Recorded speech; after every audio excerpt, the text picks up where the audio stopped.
بسم اللہ الرحمن الرحیم۔ السلام علیکم۔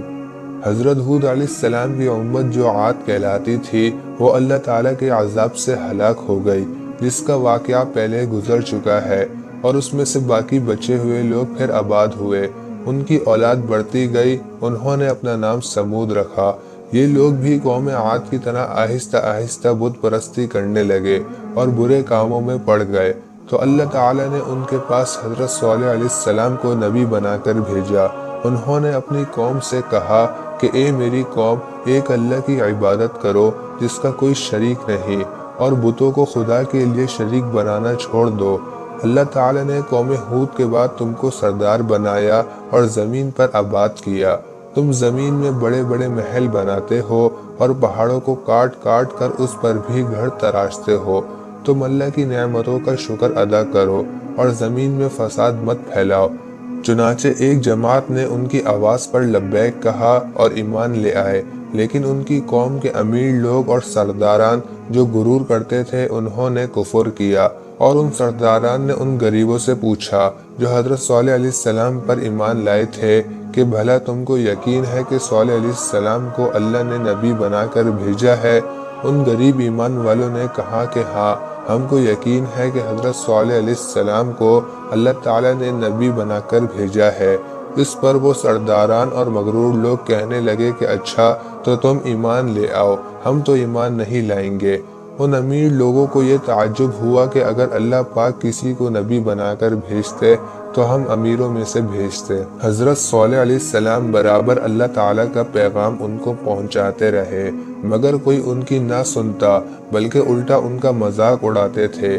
آخر میں ان لوگوں نے یہ فیصلہ کیا کہ حضرت صالح علیہ السلام سے کہا جائے کہ اگر سچے نبی ہے تو اس پہاڑ میں سے اونٹنی پیدا کر دے، تو ہم آپ پر ایمان لے آئیں گے اور جانیں گے کہ آپ سچے نبی ہیں۔ چنانچہ حضرت صالح علیہ السلام نے اللہ تعالیٰ سے دعا کی۔ اللہ تعالیٰ نے ان کی دعا کو قبول فرما لیا اور اس پہاڑ سے اونٹنی کو پیدا کر دیا۔ یہ اللہ تعالیٰ کی اونٹنی ایسی اونٹنی تھی کہ جس چشمے پر جا کر پانی پیتی تھی تو سارا پانی ختم کر دیتی، جس کی وجہ سے ان کی قوم کے لوگ اور بھی پریشان ہوئے۔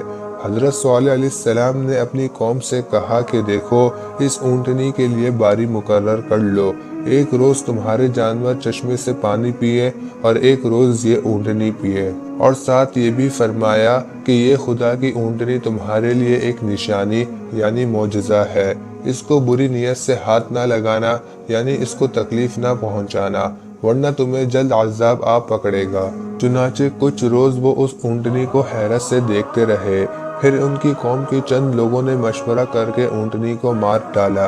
حضرت صالح علیہ السلام کو جب اس کی خبر ہوئی تو آپ کو بہت رنج ہوا، اور انہوں نے اپنی قوم سے کہا کہ میں نے تم کو منع کیا تھا کہ اس اونٹنی کو تکلیف نہ دینا، ورنہ تم پر جلد اللہ کا عذاب آئے گا، مگر تم نے میری بات نہ مانی۔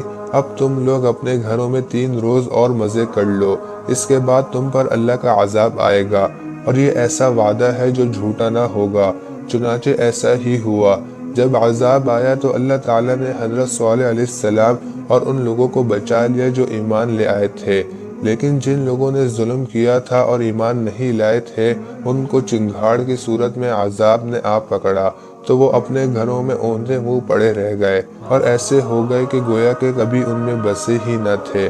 جو لوگ خدا کے حکم پر نہیں چلتے اور پیغمبروں کا کہنا نہیں مانتے ان کا یہی حال ہوتا ہے۔ اللہ پاک ہم سب کو اپنے عذاب سے بچائے اور اپنی اور اپنے رسول کی اطاعت نصیب کرے۔ آمین۔